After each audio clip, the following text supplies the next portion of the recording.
اللہ کے سوا کی مدد نہ مانگ کہ اس کے سوا کوئی مددگار نہیں، اس کے سوا کوئی مشکل کشا نہیں، اس کے سوا کوئی حاجت روا نہیں، اس کے سوا کوئی بیڑے پار کرنے والا نہیں، اس کے سوا کوئی بیماریاں دور کرنے والا نہیں، اس کے سوا کوئی مرادیں پوری کرنے والا نہیں۔ جب مانگنا ہو تو اسی سے مانگ، جب رونا ہو تو اسی کے در پہ آنسو بہا، جب دامن پھیلانا ہو تو اسی کے در پہ دامن پھیلا۔ وعدہ پورا کرنا، ایاک نعبد و ایاک نستعین، ہم تیری ہی عبادت کرتے ہیں اور جزاک اللہ، ہم تجھ سے ہی مدد مانگتے ہیں اور مانگتے رہیں گے۔ سیدہ عائشہ صدیقہ رضی اللہ تعالی عنہا نے بھی اللہ کے حضور اشک بہائے، اسی کو دل کی بات سنائی۔ الہ العالمین منافقین نے میرے خلاف جھوٹے الزامات عائد کیے ہیں، میری کردار کشی کی مہم چلا رکھی ہے۔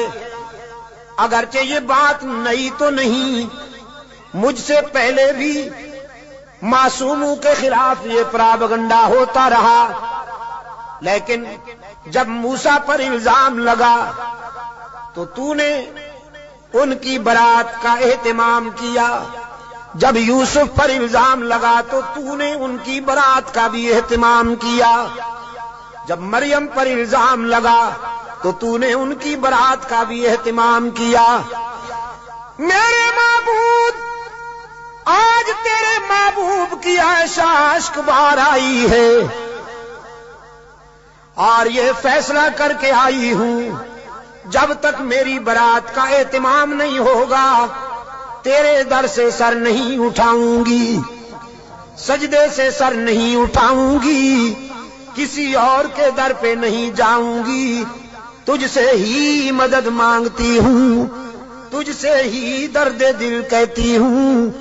رو رہی ہے سیدہ عائشہ صدیقہ رضی اللہ تعالی عنہا، کس کے آگے؟ اسی کے آگے رویا کرو، اسی کے آگے اشک بہایا کرو، اسی کے حضور دامن پھیلایا کرو، ساری امیدیں اسی سے وابستہ کیا کرو کہ اس کے سوا دامن بھرنے والا کوئی نہیں، دامن خالی کرنے والے بہت، بھرنے والا کون؟ دامن خالی کرنے والے بہت۔ بیٹھے ہوئے ہیں فنکار، جھنڈیاں لہرا رہی ہیں، زلفیں جا رہی ہیں، چادریں اوڑھی ہوئی، قبریں سجائی ہوئی، جھنڈیاں لہرائی ہوئی، چادر اوڑھے ہوئے بیٹھے ہیں، جیسے آسمان سے اتری ہوئی چیز ہو گئی، اور سادہ لو انسانوں سے کہتے ہیں کچھ لے کے آؤ گے تو کچھ لے کے جاؤ گے، خالی ہاتھ آؤ گے تو خالی ہاتھ جاؤ گے، لیکن اس کے در رحمت سے صدا آتی ہے کچھ نہ لے کے آؤ، سب کچھ لے کے جاؤ، خالی ہاتھ آؤ، دامن بھر کے جاؤ۔ قال ربکم ادعونی استجب لکم ان الذین یستکبرون عن عبادتی سیدخلون جہنم داخرین۔ دنیا والوں سے مانگا جائے تو ناراض ہوتے ہیں، نہ مانگا جائے تو خوش ہوتے ہیں، لیکن یہ داتا وہ ہے کہ یہ مانگنے والوں سے خوش ہوتا ہے، نہ مانگنے والوں سے ناراض ہوتا ہے۔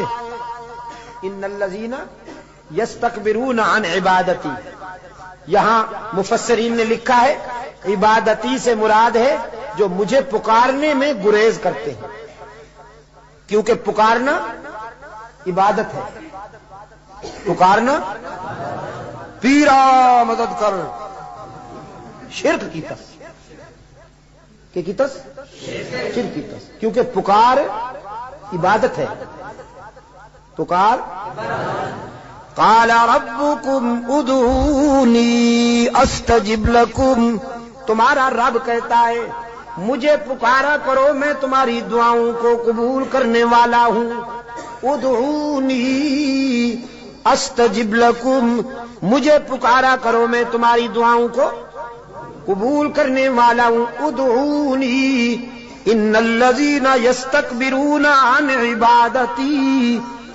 یقیناً وہ لوگ جو مجھے پکارنے میں گریز کرتے ہیں، مجھ سے مانگنے میں گریز کرتے ہیں، سیدخلون جہنم داخرین، ذلیل ہو کر منہ کے بل گھسیٹ کر جہنم میں ڈالا جائے گا انہیں۔ تو کسے پکارا جائے مشکلات میں؟ قادر کو یا عبد القادر کو؟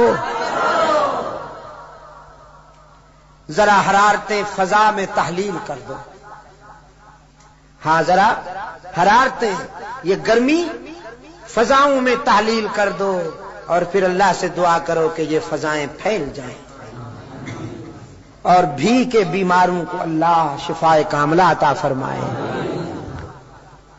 مشکلات میں کام آنے والا کون؟ روشن ضمیر نے کہا نہ مجھو از غیر حق یاری کہ لا فتح اللہ یقیدانم دری عالم کہ لا مسجود اللہ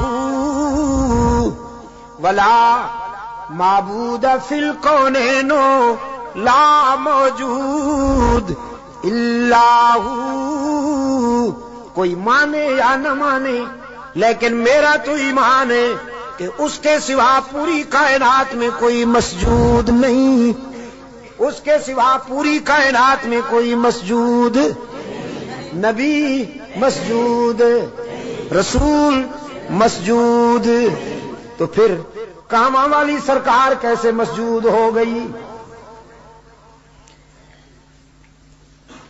سبحان اللہ۔ قرآن کریم میں جگہ جگہ پر فکر انسانی کو متوجہ کیا گیا ہے کہ نیاز مندیاں، اپنی جبین کی نیاز مندیاں اللہ کے لیے وقف کرنی ہوں گی۔ فرمایا لعن اللہ الیہود والنصارى، اللہ کے رسول صلی اللہ علیہ وسلم نے فرمایا یہودیوں پر، نصرانیوں پر اللہ کی لعنت۔ کیوں؟ اتخذوا قبور انبیائہم مساجدا، کہ انہوں نے نبیوں کی قبروں کو سجدہ گاہ بنا دیا۔ نبی کی شان زیادہ ہوتی ہے یا ولی کی؟ نبی کی شان زیادہ ہے نا ولی سے۔ جو نبیوں کی قبروں کا سجدہ کریں ان پر تو اللہ کے رسول نے لعنت بھیجی ہے، اور جو ولیوں کی قبروں کو سجدہ گاہ بنا لیں ان پر، ہاں جزاک اللہ، یہی بات ہے، یہ عاشق بنے پھرتے ہیں۔ نبیوں اور رسولوں کی قبروں پر سجدہ کرنے والے ملعون، تو ولیوں کی قبروں پر سجدہ کرنے والے ڈبل ملعون۔ ڈبل ملعون نا؟ ڈب، اچھا ٹربل۔ انسانی جبین کی عاجزیوں کے لیے حقیقی مسجود کون؟ ہر جگہ موجود کون؟ معبود کون؟ کارساز و دستگیر کون؟ حاجت روا و مشکل کشا کون؟ سیدہ عائشہ صدیقہ رضی اللہ تعالی عنہا نے آنسو بہائے ہیں اللہ کے در پر، درد دل سنایا ہے علیم بذات الصدور کو۔ سورہ نور آئی، قلب رسول پر وحی کی صداقت چمکی، فرمایا الخبیثات للخبیثین، والخبیثون للخبیثات والطیبات للطیبین والطیبون للطیبات اولئک مبرؤون مما یقولون لہم مغفرۃ ورزق کریم. پاک باز بیویاں پاک باز شوہروں کے لیے، گندی بیویاں گندے شوہروں کے لیے، پاک باز شوہر پاک باز بیویوں کے لیے، گندے شوہر گندی بیویوں کے لیے قرآن ہے. آپ سمجھے کہ نہیں؟ قرآن اور کلام فطرت ہے یہ. اگر اپنی بیوی کو پاک دامن رکھنا چاہتے ہو تو خود بھی پاک دامن رہا کرو، لیکن اگر تم تاڑ جھانک کرو گے تو ادھر بھی سلسلہ شروع ہو جائے گا، تمہیں معلوم ہو یا نہ ہو. سمجھے ہو کہ نہیں؟ کلام فطرت ہے نا قرآن کریم. قرآن کریم تو راز کی باتیں کہتا ہے، کلام فطرت ہے. فرمایا الخبیثات للخبیثین والخبیثون للخبیثات. ناپاک بیویاں ناپاک شوہروں کے لیے، ناپاک شوہر ناپاک بیویوں کے لیے. طے ہو گیا. والطیبات للطیبین.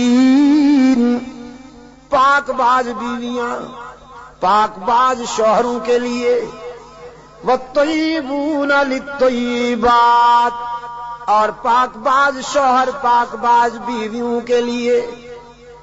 رب العالمین نے جرا کے لہجے میں سیدہ عائشہ کی وکالت کرتے ہوئے واضح کیا. جس نے اس عفیفہ کے کردار کو سمجھنا ہو، عائشہ کی عظمت کو سمجھنا ہو، وہ عائشہ کے شوہر کی عصمت کا نظارہ کرے. جس کا شوہر محمد معصوم، وہ بیوی کیسے نہ محفوظ. محمد معصوم ہے، عائشہ محفوظ ہے. جرا کے انداز میں رب العالمین نے برات کی. اولئک مبرؤون مما یقولون. میں اعلان کرتا ہوں کہ پیغمبر کی آبرو بے داغ ہے، نبی کی آبرو کا دامن پاک ہے. آپ میرے لیے اور میں آپ کے لیے اللہ کے حضور التجا کر دیں کہ اللہ دنیا اور آخرت کی کامیابیوں سے ہم کنار فرمائے.